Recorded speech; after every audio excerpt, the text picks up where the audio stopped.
Hello,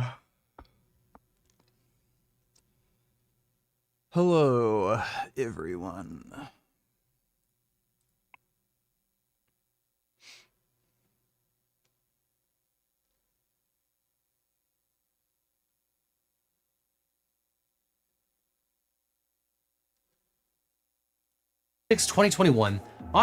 January 6, 2021 ought to be treated with the reverence and solemnity of September 11th, 2001. But President Trump treats it like a joke. It was, without hyperbole, an insurrection against this country, an attempted coup, a bona fide attempt to prevent the peaceful transfer of power. And it was the most violent attack on the Capitol since 1814. And yet, now re-elected President Trump has made a mockery of the attack on our country and our democracy by pardoning 1,500 traitors involved and commuting the sentence of 14 others, including violent felons who attacked law enforcement officers on their way to invading the Capitol. President Trump is not a member of a party of law and order. If you committed violence on that day, obviously you shouldn't be pardoned. But the president does not like people that abuse police officers either. So this is January 6th, approximately 1,500 for a pardon. Yes. Full pardon. Here's how the Congressional Research Service described what happened. On January 6, 2021, a crowd gathered on U.S. Capitol grounds, breached police barriers, entered the Capitol building, occupied portions of the building for an extended period of time, and clashed with law enforcement, resulting in at least 5 deaths, dozens of injuries, and damage to federal property. Multiple participants in the unrest allegedly carried firearms and used flagpoles and other objects as weapons, and explosive devices were discovered on or near the Capitol complex. Members of Congress and the Vice President, who were in the process of fulfilling their constitutional duty of counting the 2020 presidential election electoral votes, were forced to evacuate in response to the unrest. And now, because of his re-election and recent decisions by the Supreme Court, we will likely never know the extent to which President Trump would have been found criminally guilty for his part in trying to subvert democracy on that day. Now, for a time, even Republicans recognized the horror that Donald Trump had brought. Right after the insurrection on the Senate floor on January 6, Republican Senator Mitch McConnell said, "The people who stormed this building believed they were acting on the wishes and instructions of their president. And having that belief was a foreseeable consequence of the growing crescendo of false statements, conspiracy theories, and reckless hyperbole, which the defeated president kept shouting into the largest megaphone on planet Earth." Republican Senator Mitt Romney wrote, quote, "We gather today due to a selfish man's injured pride and the outrage of his supporters, whom he has deliberately misinformed for the past 2 months and stirred to action this very morning.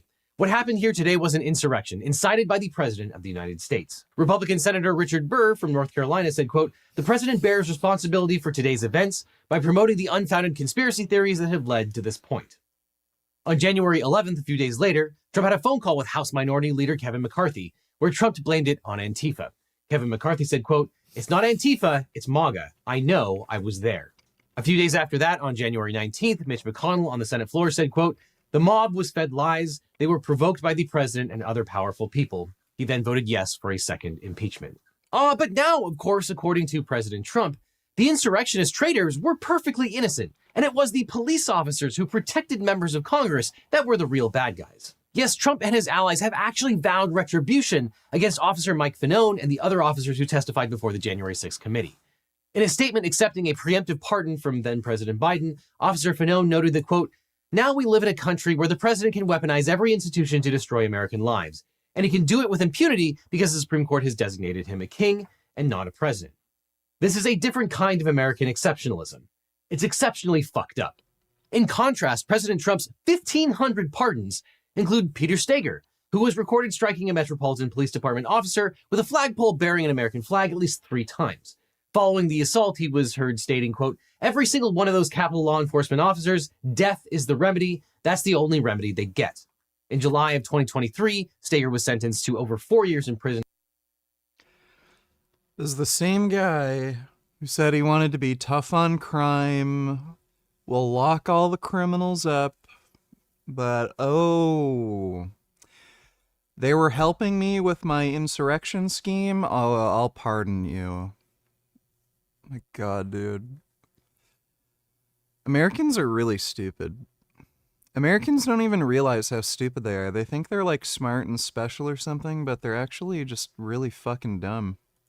And after pleading guilty to assaulting police with a dangerous weapon. Pardoned. Joseph Padilla, who threw a flagpole at a police officer's head during the riot making contact. Prior to the event, he had expressed intentions on social media to, quote, take over the Capitol building. In September 2023, Padilla was sentenced to more than 6 years in prison after being convicted of assault with a dangerous weapon and other charges. Pardoned. Michael Perkins, who assaulted multiple U.S. Capitol police officers by striking them in the head with a flagpole.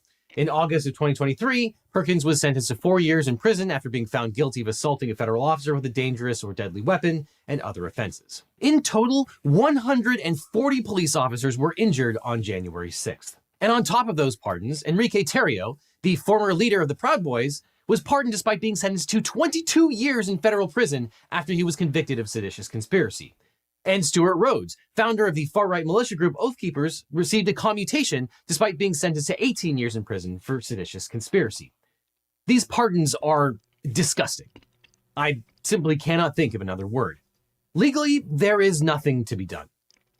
The president's pardon power is essentially absolute and unreviewable.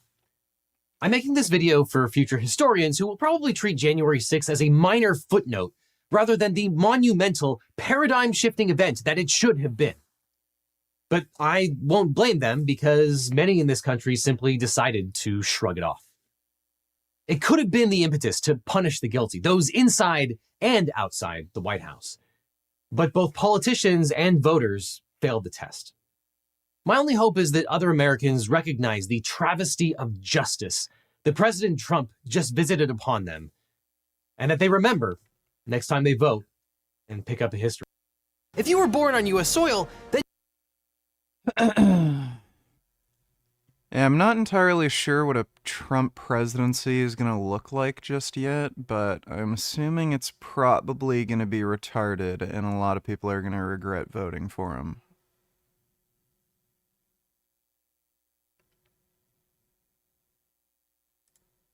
All right.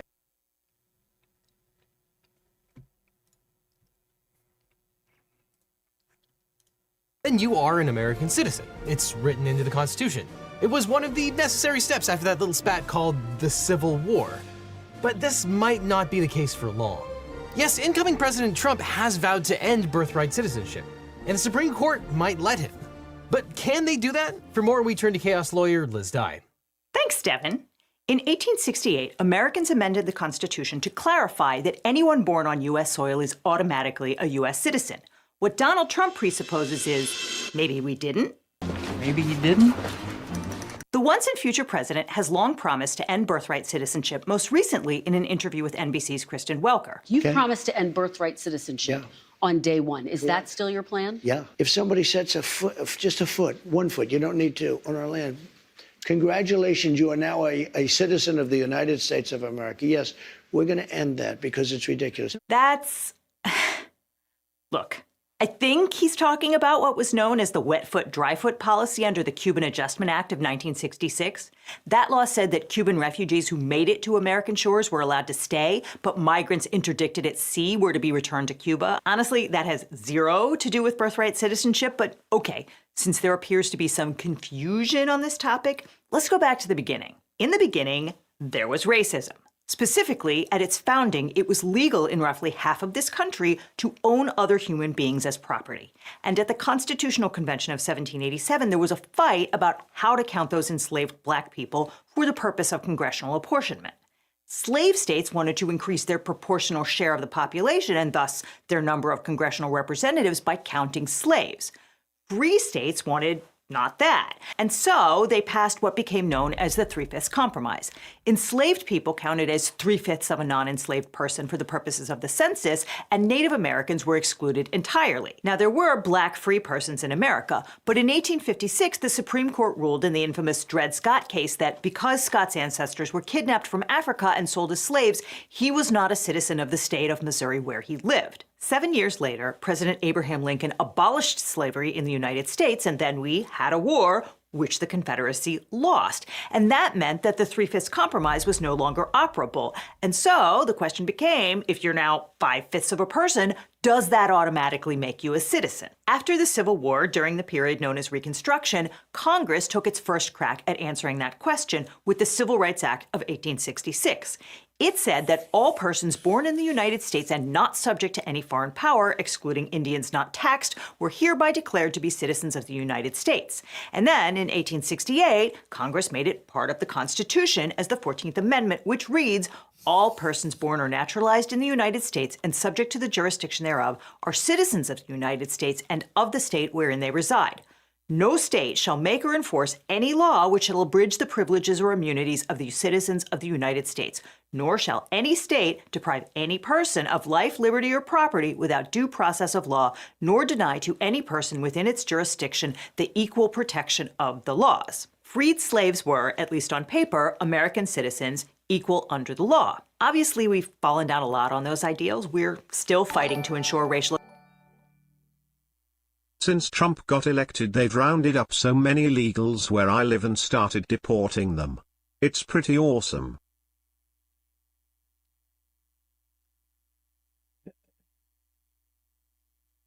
Well, that's nice.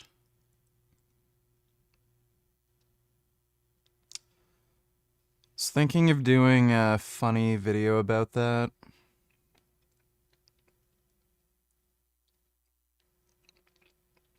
Thanks for the donation, Ice Ice Baby. What do you think about Trump wanting to own Canada? Do you want to be an American citizen? Ideally, Canada would stay a sovereign nation. Don't think it would be good for us here to become part of the United States. The only thing we'd really get out of it is if we officially became a U.S. state, that means we'd be under the American Constitution, so that would get rid of the stupid gun ban automatically. And I'd be able to carry a handgun around with me. And then the only other thing is travel. I wouldn't need a visa, like a passport, to travel anywhere, and I could just buy a home in like Florida or something if I really wanted to. But aside from that, probably just make everything more expensive. Fuck. If you were born on U.S. Honestly, the equal protection of the laws. Freed slaves were, at least on paper, but as to citizenship, the amendment is unambiguous on its face. If you are born here, you are a U.S. citizen, with two very narrow exceptions, which we will talk about in a sec. But now, let's talk about a case which every law student in America reads in the first 2 months of school. Wong Kim Ark was born in San Francisco in 1873. His parents were Chinese citizens who came to work in America as laborers. In 1889, they went back to China and they took Wong with them. In 1895, Wong attempted to re-enter the United States but was denied admission on the theory that he was not a U.S. citizen. The government argued that even though he was born here, his parents were not Americans when he was born, they were Chinese subjects, which meant that they were not subject to the jurisdiction of the United States under the 14th Amendment. So Wong wasn't an American citizen. And the Supreme Court said, no. If you are here and the government can throw you in jail for breaking the law, you are subject to the jurisdiction of the United States. The justices ruled that not subject to jurisdiction described two and only two kinds of people. The first is ambassadors from foreign nations who have what's called diplomatic or consular immunity. They're not fully subject to American laws, and in fact, embassies are treated as functionally foreign territory. So their children don't get U.S. citizenship by virtue of being born here. The other class of people whose children don't get citizenship is soldiers from an enemy army invading the country. So the ruling said, the 14th Amendment affirms the ancient and fundamental rule of citizenship by birth within the territory in the allegiance and under the protection of the country, including all children here born of resident aliens, with the exceptions or qualifications as old as the rule itself of children of foreign sovereigns or their ministers or born in foreign public ships or of enemies within and during a hostile occupation of part of our territory, and with the single additional exception of children of members of the Indian tribes owing direct allegiance to their several tribes. The amendment, in clear clear words and in manifest intent, includes the children born within the territory of the United States, of all other persons of whatever race or color domiciled within the United States. Every citizen or subject of another country, while domiciled here, is within the allegiance and the protection and consequently subject to the jurisdiction of the United States. And incidentally, in 1924, we passed the Indian Citizenship Act, confirming that Native Americans were indeed U.S. citizens. The holding in Wong Kim Ark has been good law for 125 years, and the Supreme Court affirmed it again in a 1982 case called Plyler v. Doe. There, Texas wanted to charge tuition to the children of undocumented immigrants who used the public school, and the court said that would violate the Equal Protection Clause.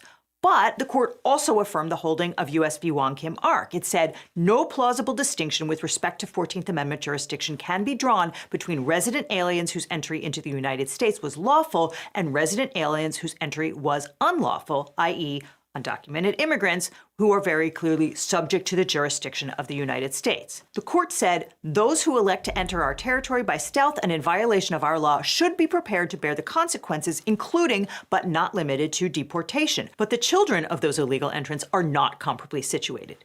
Even if the state found it expedient to control the conduct of adults by acting against their children, legislation directing the onus of a parent's misconduct against his children does not comport with fundamental conceptions of justice. So it doesn't matter whether the parents are documented or undocumented. You can't punish children for their parents' undocumented status by taking away their education, much less their citizenship. Which sounds Thoughts on Noam Chomsky? Noam Chomsky is a crazy anti-Semitic fucking whack job who just lies constantly. He's the one who spread that fucking horse shit about Israel deliberately starving Gaza, and this is like pre-war. Like Noam Chomsky has claimed Israel starves Gaza in perpetuity. He just lies constantly. He's an insane fucking moron. Sounds pretty fundamentally American, right? Well, not to everyone. On August 12th, 2020, a law professor who was little known outside conservative circles penned an opinion piece in Newsweek. He suggested that then-Senator Kamala Harris was ineligible to run for president because her parents were non-U.S. citizens at the time of her birth. His theory was that the holding of Wong Kim Ark was that only the children of lawful permanent residents were entitled to citizenship under the Supreme Court's ruling, as opposed to visiting students or guest workers who intended to return to their home countries. He dismissed the language in the opinion specifically exempting children of consular workers and occupying armies and no one else as mere dicta. Dicta is extra language outside the holding that's not binding precedent, but there's dicta and there's Supreme Court dicta, and generally speaking, if the Supreme Court says it, you treat it as actual law. The professor wrote, were Harris's parents lawful permanent? You know what's ironic? Even at 14% I was still storing fat in love handles when I was an omnivore, but after going vegan and switching from dairy to soy, the love handles disappeared. Just a little anecdote on soy making men more high tea. You probably just lost weight. So...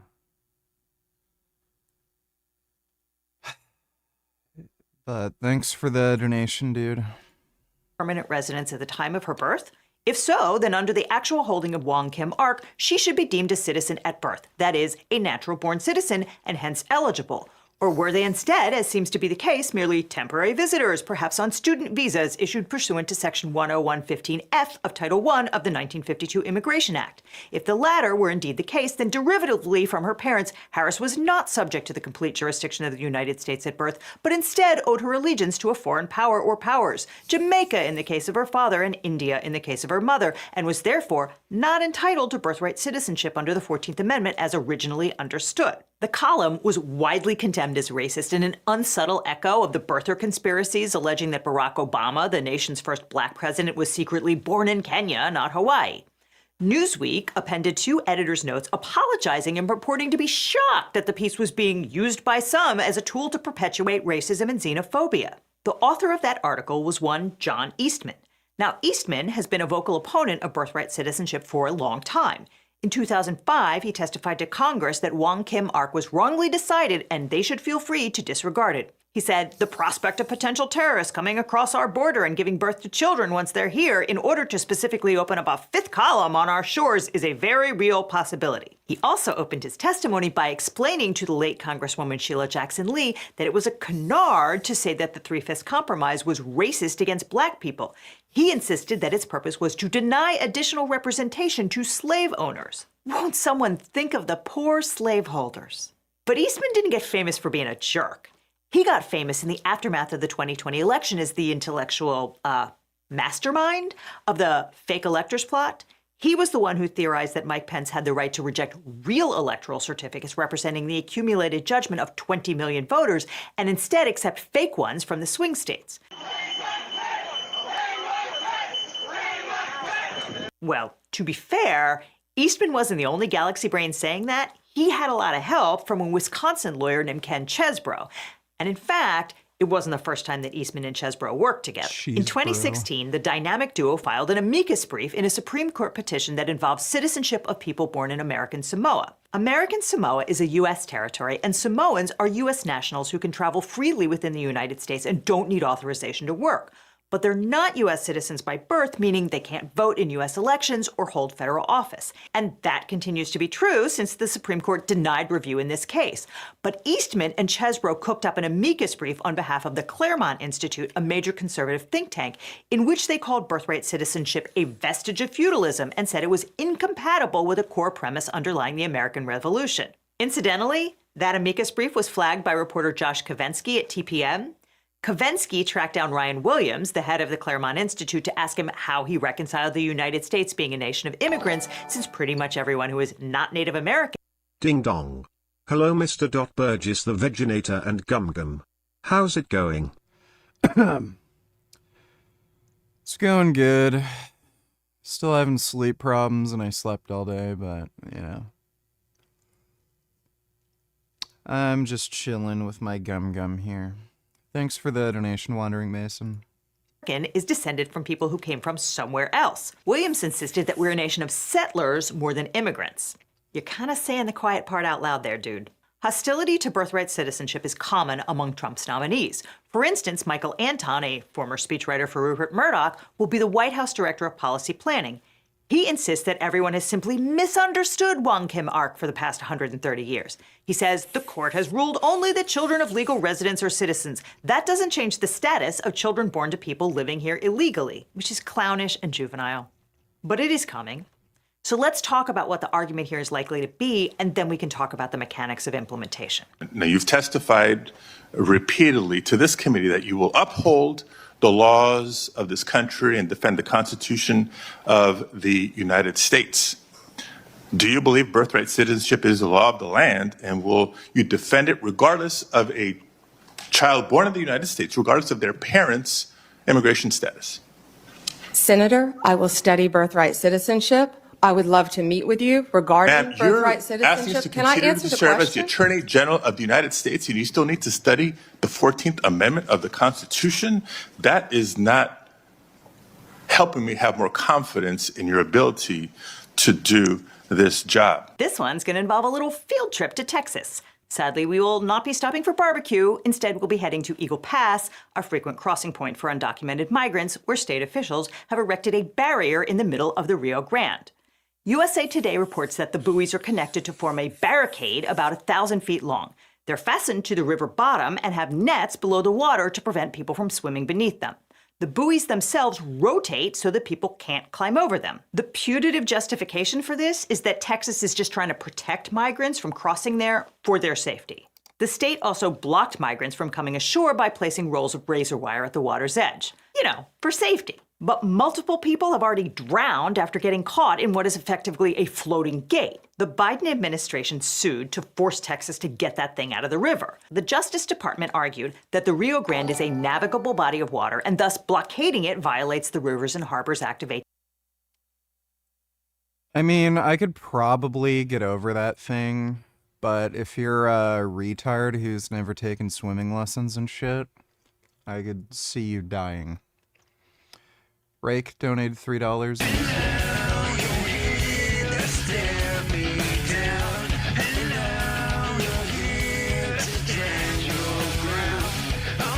go. What's going on? Oh, God.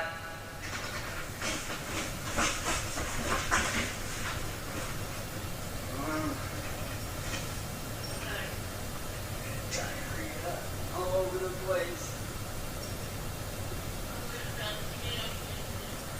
That's not the first time that's happened to him. He has a lot of diarrhea. Damn, Asman really fell off. Well, thanks for the donation, Rake.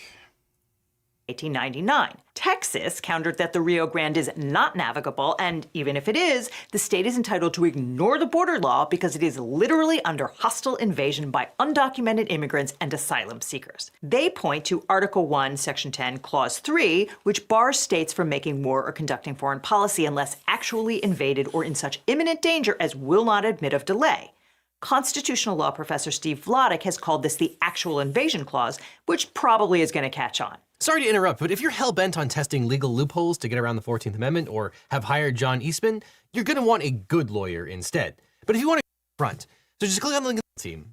On January 24th of 2024, Texas Governor Greg Abbott announced that he declared an invasion under Article 1, Section 10, Clause 3 to invoke Texas's constitutional authority to defend and protect itself.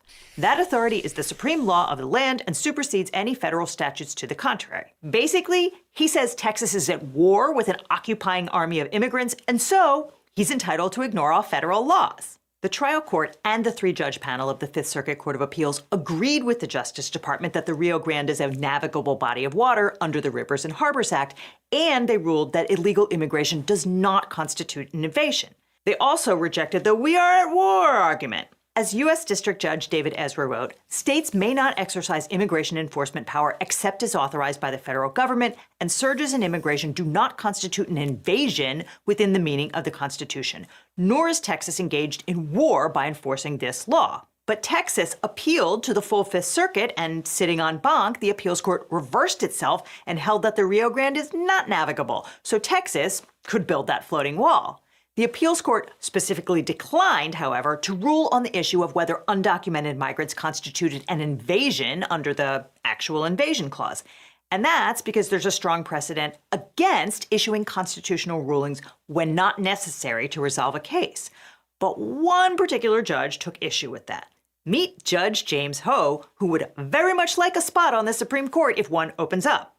Vox's Ian Millhiser has called Ho the edgelord of the federal judiciary. He writes scathing rulings defending the rights of wife-beaters and child abusers to buy guns. He loudly announces that he won't hire law clerks from schools like Columbia University. Dude, that's fucking unhinged. He wants people who are convicted of fucking spousal abuse to be able to get guns? Because of the cancel culture and the woke. And he goes out of his way to misgender trans litigants.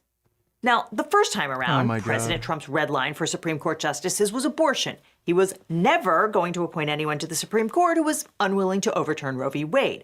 But you can only take away women's right to bodily autonomy once, and what Trump wants now is a justice who will greenlight his immigration orders no matter how crazy. But that puts Ho in a little bit of a pickle, because in 2006, Judge Ho, who is, by the way, an immigrant from Taiwan, Skip to 428, of Syrix is unhinged and the funniest shit ever. Here I am! 428.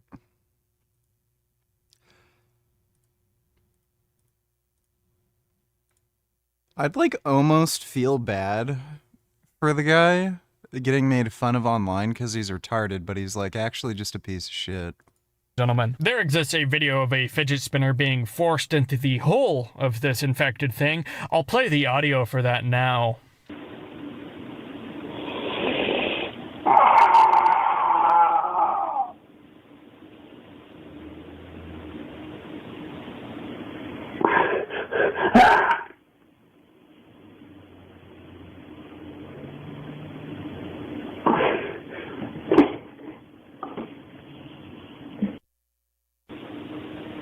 I sure hope you enjoyed listening to that. I can only call this thing what it is. One of the absolute most vile, disgusting things I've seen on the internet that wasn't intentionally made to gross you out. I didn't even finish watching the fidget spinner video. I just recorded.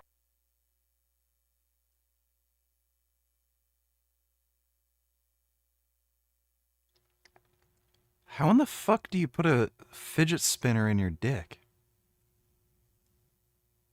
Well, thanks for the donation, Rake. In Casper, Wyoming, a man named Juan wrote an article entitled Defining American, Birthright Citizenship and the Original Understanding of the 14th Amendment.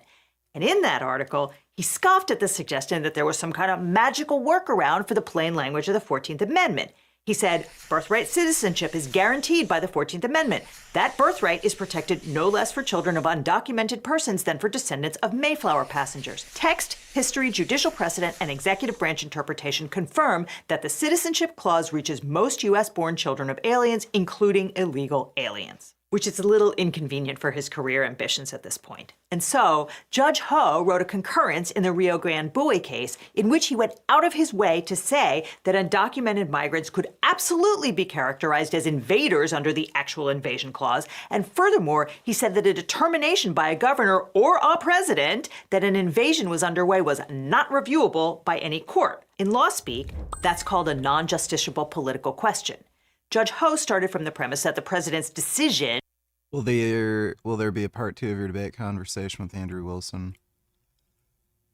Yeah, probably. Like, chances are I'm gonna go back on his channel again.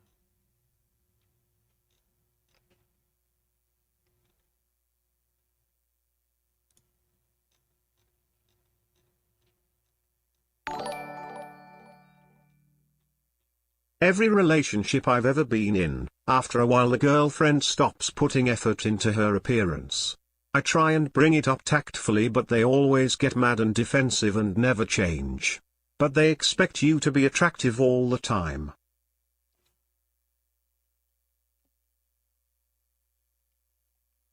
Well, there's a reason for that. Women are naturally kind of lazy. That's why they don't have as many work hours as men for the same like job or position. That's why they always tell you to bring in the groceries even though they only weigh like maybe 15, 20 pounds, and they bullshit and lie to you saying, "It's too heavy. It hurts my hands when I pick it up. You gotta do it." So women are just lazier and they try to just live life on easy mode as much as they can. So as soon as they get the idea that the relationship is like locked down, you're not going to leave, they're going to start getting complacent and lazy. So yeah, they're going to like probably gain weight, not put on makeup, not wear the same clothes that they used to wear, just walk around in pajamas. So you've got to make them aware that at any fucking time, you are perfectly willing and able to just break up with them and cut ties. That's kind of one of the benefits of never moving in together, because as soon as they have legal residency in your place, it's very hard for you to get them to leave. You're talking like minimum 3 months of notice, and if they're on the rental agreement, that can be a very long battle to get them to leave. So I would recommend for most dudes, never let a chick move in with you. The laws differ from like state to state and province to province, whatever. But some states like legally consider you a resident if you've been living there for 2 weeks or more. So just to be safe, I wouldn't let somebody stay over for more than like 2 or 3 nights at a time. And Just date a chick, let her come over, you know, whenever she wants, hang out. And let it run its course. Like, when she starts talking about moving in together or marriage, babies, shit like that, just tell her that ain't happening. And if she won't get with the program, then just move on to the next chick. Thanks for the donation, though, relationships.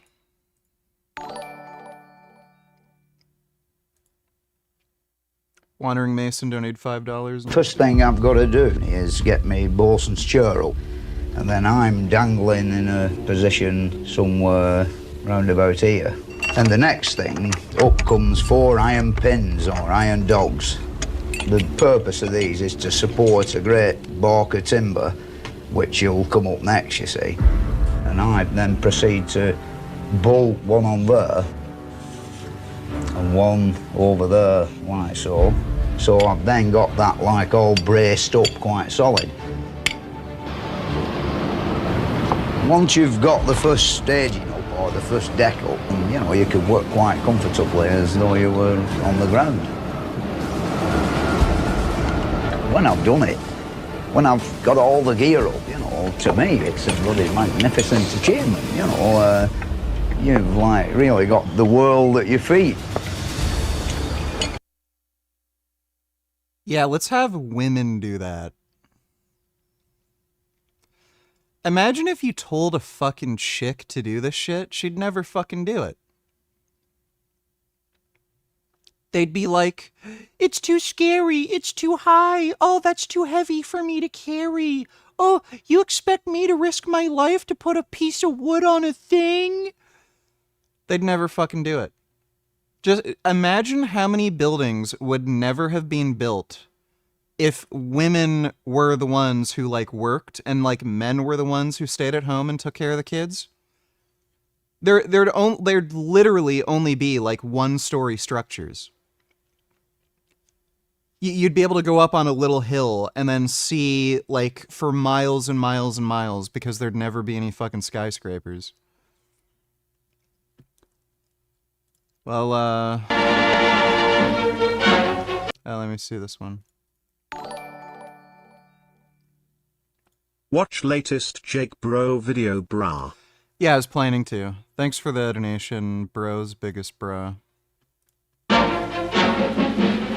In Geneva, where the 280-foot spire of St. Peter's Cathedral is under repair, 23-year-old Henry Viate scales the scaffolding, apparently set on joining the angels before his... Patriarchy, patriarchy. The only reason a woman isn't doing this is because they wouldn't let her. There's plenty of women who'd want to, like, shimmy up a little fucking thing 100 feet in the air and nearly die. Time. At the highest point, this intrepid son of an acrobat spends his lunch break limbering up in the heavenly gymnasium.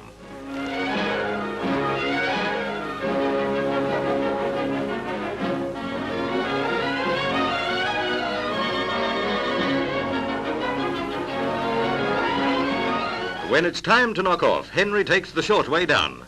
There is another way, but steeplejacks don't talk about that.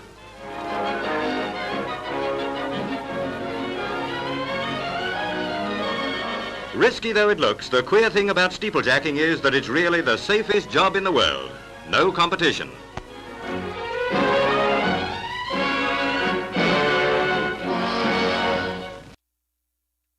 Yeah, there ain't no women who'd ever do that shit.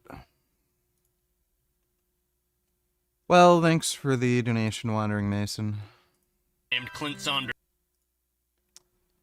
What the hell were we up to? Oh, And to yes. declare immigration was an invasion is clearly unreviewable. And then he said, I see no principled basis for deferring to a president's determination of an invasion, but not to a state's. If anything, the Constitution is more explicit in authorizing the states to engage in war than it is with the president. And in case that was too subtle, after Trump won, Ho sat down with conservative legal scholar Josh Blackman to explain that anyone who reads my prior writings on these topics should see 18 women have climbed K2. Yeah, dude, it's a big hill. Like, I love how, You remember when you confronted Lex Fitness IRL Lamau? The way you emasculated him in front of his girlfriend was def your most legendary feat. Yeah, that... He was such an idiot, dude. What a wonderful fucking coincidence that the week before this guy threatens me, he literally told me, if I ever see you in public at a event or something, I'm gonna kick your ass. He happens to be in fucking Toronto, my hometown. That was so perfect. Thanks for the donation though, Rick. Yeah, dude, it's a steep fucking hill. The only difficulty with climbing these stupid fucking hills is, one, it's fucking cold, and the altitude sickness. Like, big fucking deal. It's just a steep hill. Whoopee fucking diddly do. By the way, all these people are rich. In order to climb hills like this, you're usually talking about a budget of like around 50 grand for like equipment, planning, Sherpa guides, like you name it. Oftentimes, like these are extended vacations, by the way. So they'll spend like 2 weeks at one part of the fucking like near the summit. And then they'll have to wait for the weather to die down or something, for conditions to be climbable, and then they'll try again, and then they'll have to go back, then they'll have to wait another week or two. So, yeah, 18 women have climbed K2? How many men have climbed it? Like fucking a few hundred or some shit? And then on top of that, they're all fucking rich, and the only reason they made it up there is because there was a man helping them. It's just fucking ridiculous. Oh, really? A rich, wealthy woman climbed K2 with the help of a male climber? Oh my god, good job! Good job! Wow, you're just as strong and capable as a man! Now you can go make me a sandwich and bring in the fucking groceries. You have no fucking excuse to say, the groceries are too heavy. Fuck you, bitch!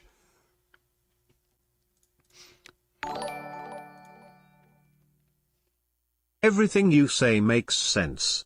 It's frustrating because they're all interested in exercise initially but then stop training after a while, and when you try and motivate them to get back to the gym, you're the scumbag. I'd Kim fucking over it. Well, here's the thing, dude. A lot of women initially, when they're attracted to you, they will try to pretend as though they have similar interests to you. So if you're super into anime and they've never watched anime before, they'll start watching anime and say, oh, wow, that show's really great. Let's watch more. Or if you're into video games, I want to play with you. This is so much fun. Or like the gym, like, oh, yeah, I really like working out now. And then like a few months later, when, you know, you've gotten into your routine and they think, oh, okay, well, the relationship's set up.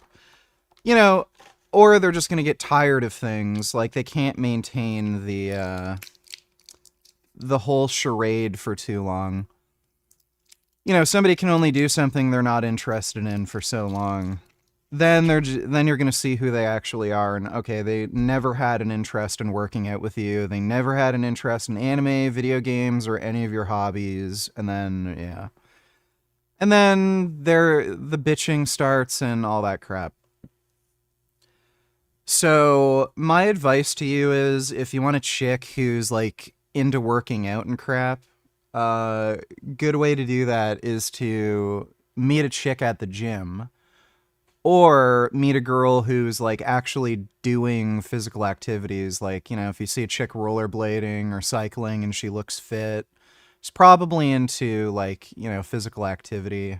Or if you like see her Facebook or Instagram profile and she's at the gym a lot and crap, okay, well, that's clearly somebody who has that interest. Or if you see a chick posting stuff about like anime and shit, like, okay, she's probably into anime. Or if you see her like, you know, getting a PlayStation and crap, okay, she's probably into video games. But yeah, if you meet a chick, especially when you're talking about like as an adult, if you meet a girl who's like 20 something or older, she's never gone to the gym, never played video games, never watched anime. The reason is she's just not interested. by that age, if you were interested in any of those things, you would have been doing it by now. So, yeah, don't let women fool you. If you meet a girl, especially as an adult, like by the time you're in your mid-20s, and they haven't picked up any of the hobbies that you have, 99% guarantee the only reason she's going along with some of the shit you're doing is to weasel into your life and make you think, oh, she's so cool, we have the same hobbies. Thanks for the donation, though, relationships. Skip to 11:48. Let me take a look. 14 minutes of vegan gains, not raging, but laughing, wholesome. 11:48. Can you get the fuck out of here?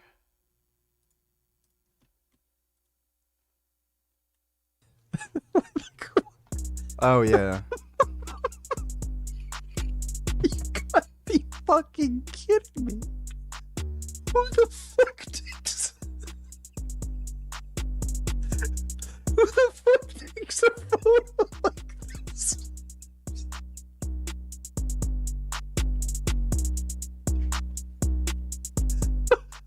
Oh my That was God. literally the funniest thing I've ever seen in my life. Oh shit! Oh my God, it's so funny, dude. That was literally the funniest thing I've ever seen. I was cracking up so hard. Thanks for the donation, Rick. Gum Gum. You literally just ate. I literally just gave you food an hour ago.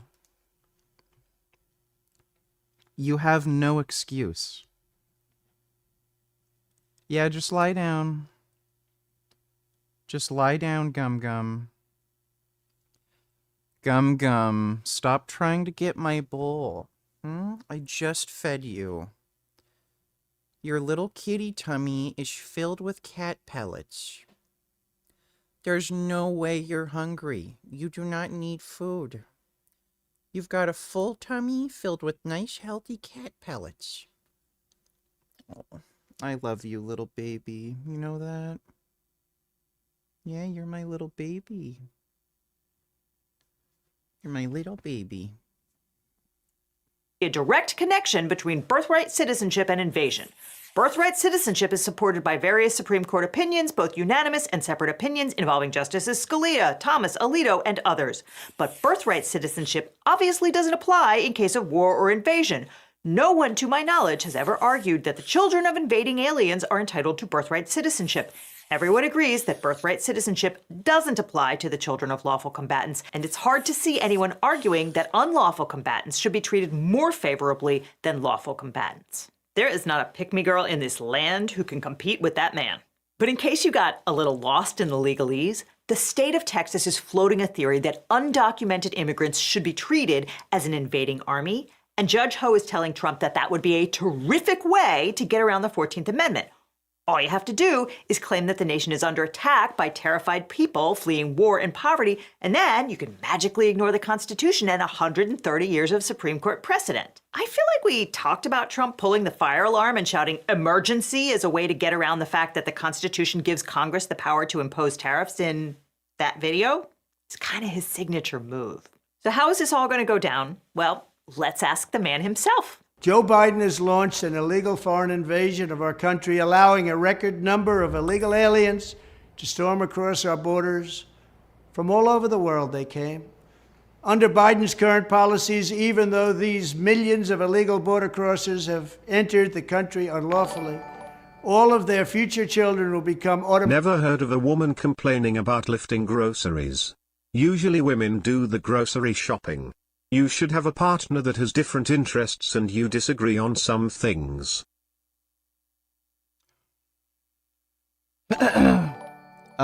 It's fine. Thanks heaps for the advice, bro. Never wanted to date girls at my gym in case we break up and I have to keep seeing her at the gym, but I think her right and I should probably start dating gym girls. Sick of dating chaff. Thanks again. Well,